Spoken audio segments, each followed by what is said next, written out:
Tu prends un cahier, un stylo, les rideaux vont s'ouvrir, tu regardes une fois, ou deux fois, voire trois fois, puis tu refais toi-même l'exercice. Asie, juin 2016. Exercice 2. Soit A un nombre réel compris entre 0 et 1. On note FA, la fonction définie sur R par FA de x est égal à A exponentielle à x plus A. On note I de A, l'intégrale de la fonction FA entre 0 et 1, tel que I de A est égal à l'intégrale de 0 à 1 f de x dx. Première question, on pose dans cette question A est égal à 0. Déterminer I de 0. Nous allons corriger l'exercice 2, Asie, juin 2016. On nous dit, soit A un nombre réel compris entre 0 et 1.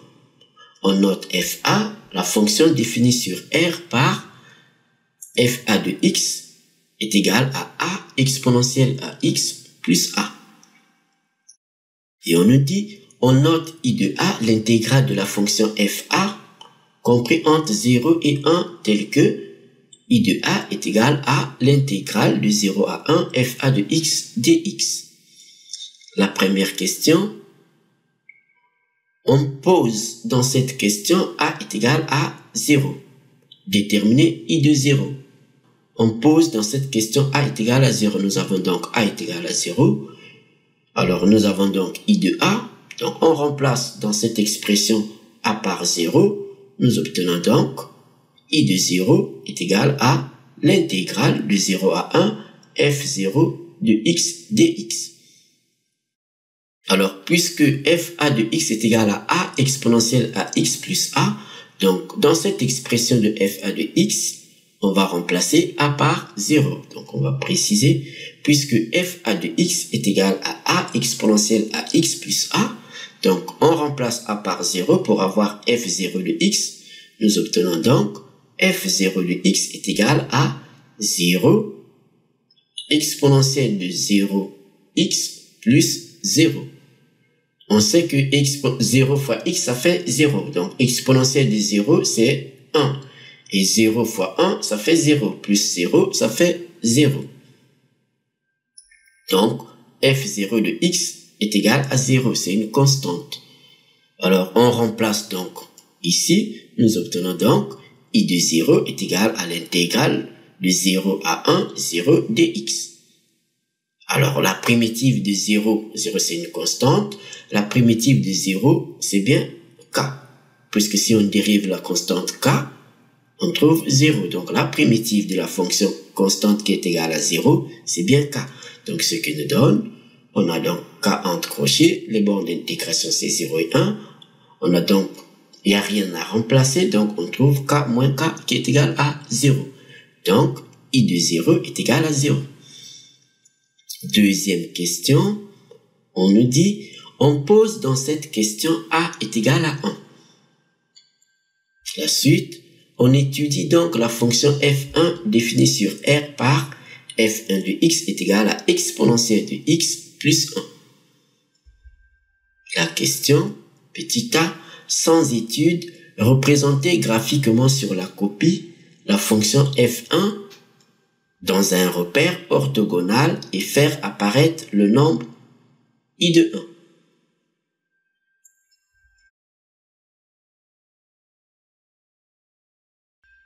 Alors, on va faire la représentation graphique de la fonction f1 de x qui est égale à exponentielle de x plus 1. Alors, on sait que la représentation graphique de la fonction exponentielle, c'est vu en cours.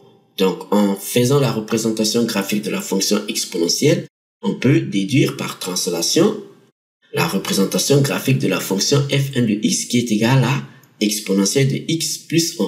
Donc, on va préciser que puisque la représentation graphique de la fonction f de x est égale à exponentielle de x, ça c'est vu en cours, et alors c'est la fonction exponentielle. Nous avons ici la représentation graphique de la fonction exponentielle. Alors, à partir de là, on peut donc faire la représentation graphique de la fonction f1 de x qui est égale à exponentielle de x plus 1.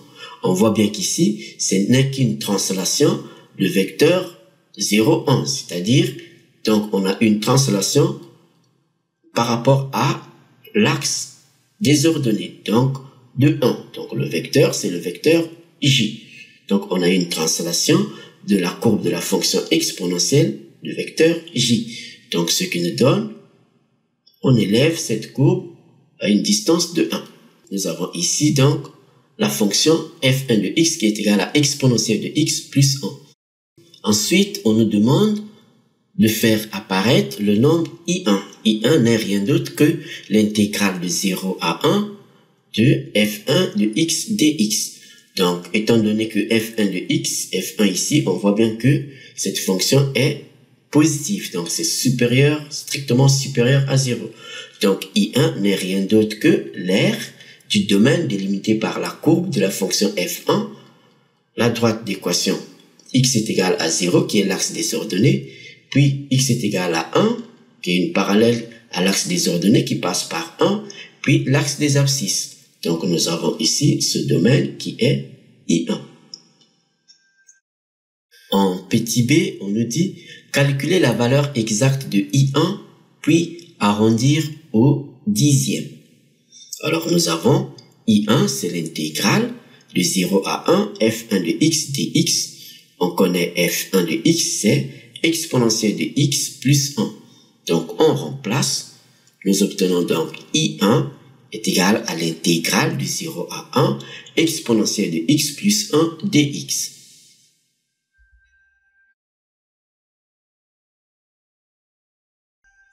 On vient d'écrire que I de 1 est égal à l'intégrale de 0 à 1 exponentielle de x plus 1 dx.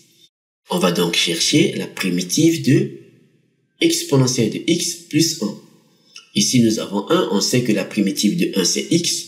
Et ici, nous avons exponentielle de x. La primitive de exponentielle de x, c'est exponentielle de x. Donc, on va préciser que une primitive de exponentielle de x est exponentielle de x. De même, une primitive de 1, c'est bien x. Donc, en faisant la somme, nous obtenons donc grand f de x qui est égal à exponentielle de x plus x est bien une primitive de la fonction f1 de x qui est égale à exponentielle de x plus 1. Donc, on remplace, nous obtenons donc I de 1, qui est l'intégrale de 0 à 1 de exponentielle de x plus 1 dx, ce qui nous donne donc, on met la primitive, les bornes d'intégration, donc on a grand f de x entre crochets et les bornes d'intégration sont 0 et 1. On remplace donc grand f de x par sa valeur, par son expression, ce qui nous donne donc entre crochets exponentielle de x plus x. Les bornes d'intégration, c'est 0 et 1. Donc, ceci nous donne donc la valeur prise par la primitive au point x est égal à 1 moins la valeur prise par la primitive au point x est égal à 0. Ce qui nous donne donc, quand x prend la valeur 1, on a exponentielle de 1 plus 1 moins quand x va prendre la valeur 0, c'est-à-dire exponentielle de 0 plus 0. Alors, on a mis les parenthèses pour éviter les erreurs de signes. Maintenant, on enlève les parenthèses. On sait que exponentielle de 1, c'est e. Exponentielle de 0, c'est 1. On remplace. Nous obtenons donc e plus 1 moins 1 moins 0. Alors, 1 moins 1, ça fait 0. Donc, ceci est égal à e. Et c'est à peu près égal à 2,7. Troisième question.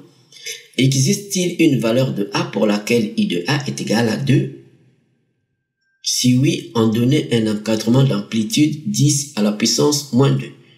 Deux chiffres après la virgule. Alors, puisqu'on nous demande s'il existe une valeur de a pour laquelle i de a est égal à 2. Donc, il faut d'abord calculer i de a. On va donc calculer i de a. Calculons donc i de a.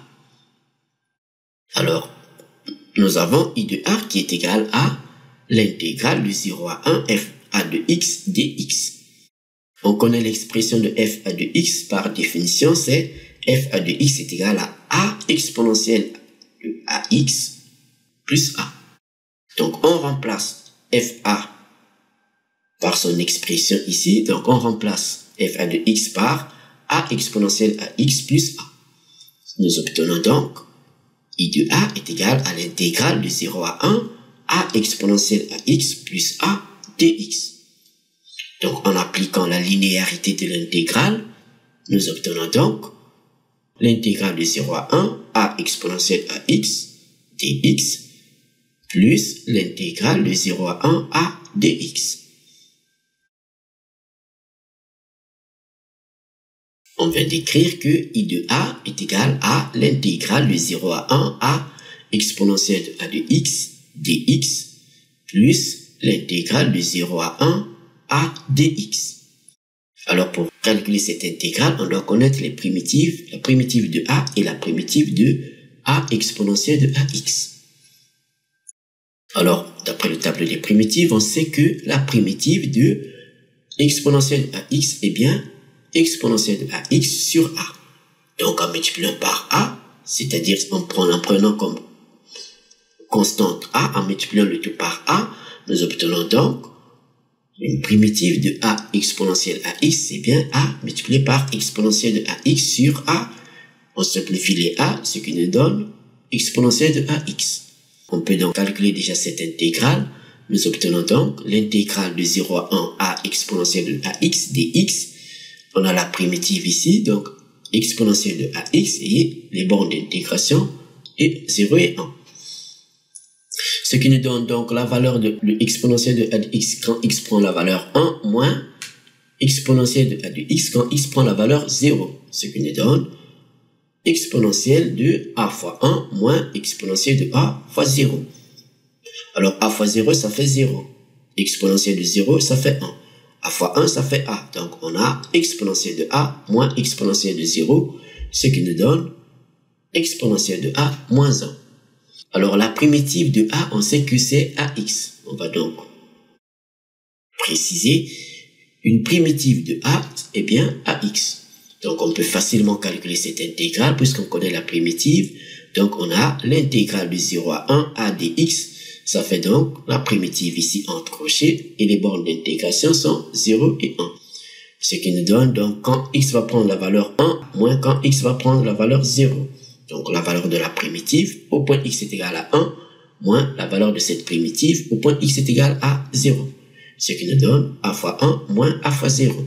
A fois 0, ça fait 0. A fois 1, ça fait a. Ce qui nous donne donc a moins 0 qui est égal à a. Donc, on connaît les deux intégrales. On remplace, nous obtenons donc I de a est égal à exponentielle de a moins 1 plus a. Donc, on a I de a est égal à exponentielle de a moins 1 plus a. On peut encore l'écrire exponentielle de a plus a moins 1. Alors, vérifions maintenant s'il existe une valeur de a pour laquelle I de a est égal à 2. Si une telle valeur existe, elle est donc solution de l'équation I de a est égal à 2. Or, I de a n'est rien d'autre que exponentielle de a plus a moins 1. Donc, si une telle valeur existe, elle est donc solution de l'équation exponentielle de a plus a moins 1 est égal à 2. Alors, on doit donc résoudre cette équation. On doit donc chercher une solution, une valeur de a pour laquelle exponentielle de a plus a moins 1 est égal à 2. Alors, pour cela, on va poser soit g de x qui est égal à exponentielle de x plus x moins 1. Alors, l'équation exponentielle de a plus a moins 1 est égale à 2 n'est rien d'autre que l'équation g de x est égale à 2. Donc, résoudre cette équation revient à résoudre l'équation g de x est égale à 2. Donc, on va vérifier si l'équation g de x est égale à 2 admet au moins une solution dans l'intervalle fermé de 0 à 1. Alors, pour cela, on va utiliser le corollaire du théorème des valeurs intermédiaires. On doit vérifier si la fonction g de x satisfait aux conditions pour appliquer le corollaire du théorème des valeurs intermédiaires. Donc, il faut que la fonction soit continue, strictement monotone. Donc, on va vérifier si la fonction g de x est continue et strictement monotone sur cet intervalle. Donc, la première condition, la monotonie. Donc, la fonction g ici, on voit bien que g de x est égal à exponentielle de x plus x moins 1. x moins 1, c'est un polynôme. Un polynôme est continu et dérivable sur R, donc continu et dérivable sur la partie 0, 1 qui est incluse dans R. De même, ici, la fonction exponentielle de x est continue et dérivable sur R, donc elle est continue et dérivable sur l'intervalle fermé de 0 à 1. On conclut que la fonction g est continue et dérivable sur R, donc sur l'intervalle fermé de 0 à 1 qui est inclus dans R. On va vérifier si g est monotone. Pour savoir si g est monotone, on doit connaître la dérivée, connaître son signe, donc connaître son signe sur le signe de la dérivée sur l'intervalle fermé de 0 à 1. On a donc, puisque la fonction g est dérivable, on peut donc dériver, on a g' de x, c'est donc la dérivée de exponentielle de x. On sait que la dérivée de exponentielle de x, c'est exponentielle de x. La dérivée de x, c'est 1. Et la dérivée de moins 1, c'est 0. Donc ici, on a donc g' de x est égal à exponentielle de x plus 1 moins 0. Ce qui nous donne donc exponentielle de x plus 1.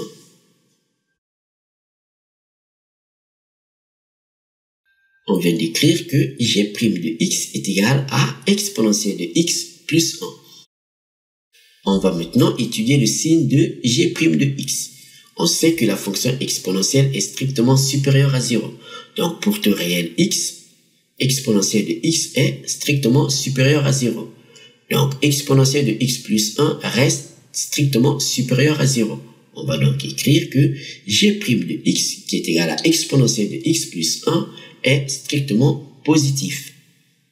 On conclut que la fonction g est strictement monotone croissante sur R. Et comme l'intervalle fermé de 0 à 1 est une partie de R, on conclut que la fonction g est aussi strictement monotone croissante sur l'intervalle fermé de 0 à 1 qui est inclus dans R. Alors nous allons maintenant calculer g de 0 puis g de 1 puisque la fonction g est strictement croissante.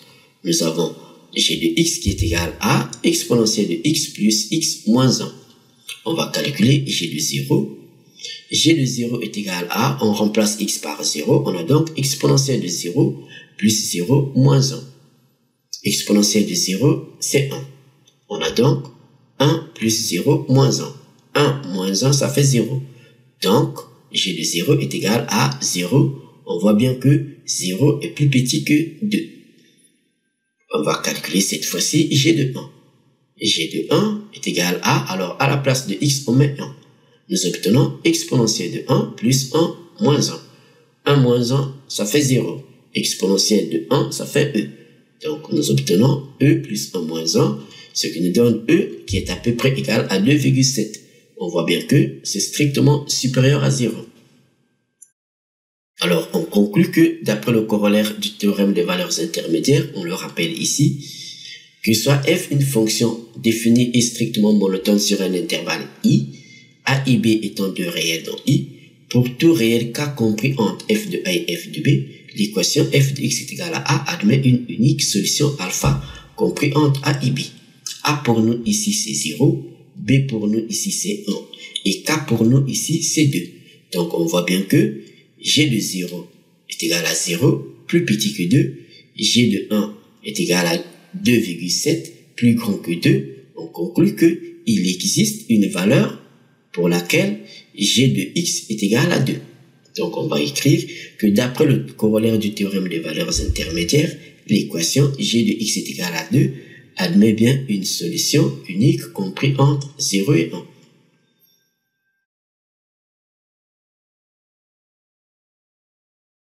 Alors, on conclut qu'il existe bien une valeur de a pour laquelle i de a est égal à 2. Ensuite, on nous dit de donner un encadrement de a. On a vu que g de 0 est égal à 0. G de 1 est égal à e. C'est strictement supérieur à 2. Donc, on va calculer g de 0,9 puisque g de 1 est égal à e qui est strictement supérieur à 2. Calculons g de 0,9.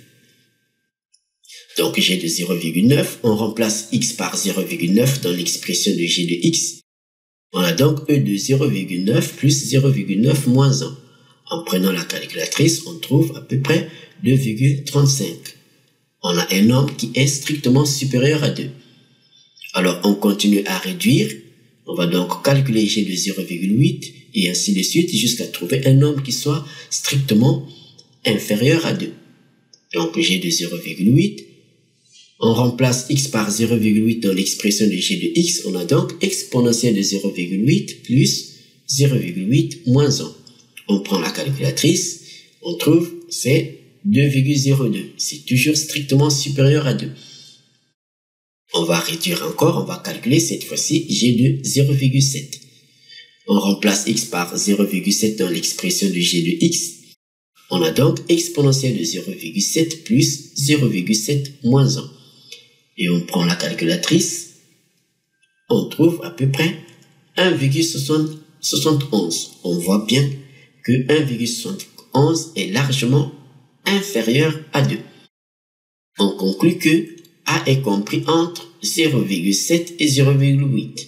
Donc on va le préciser que A est compris entre 0,7 et 0,8. On nous demande de donner un encadrement de A à 10 à la puissance moins 2, c'est-à-dire 2 chiffres après la virgule. On a calculé G de 0,8 qui est égal à peu près 2,02, qui est strictement supérieur à 2. G de 0,7 qui est égal à 1,111 à peu près, strictement inférieur à 2. Donc alpha est déjà compris entre 0,7 et 0,8. On va donc calculer cette fois-ci G de 0,79.